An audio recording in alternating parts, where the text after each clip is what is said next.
माया त थियो नि त, कति धेरै माया थियो है।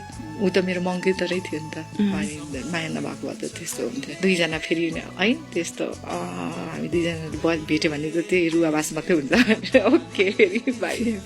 हजुर हजुर। अहिले त अब उहाँ आफ्नो लाइफमा खुसी हुनुहुन्छ के अरे, I've heard. So I'm also moved on भनौँ न त्यो रिलेसनसिपबाट चाहिँ। अहिले चाहिँ त्यही हो, दुःख सुख आफ्नो चलिरहेछ।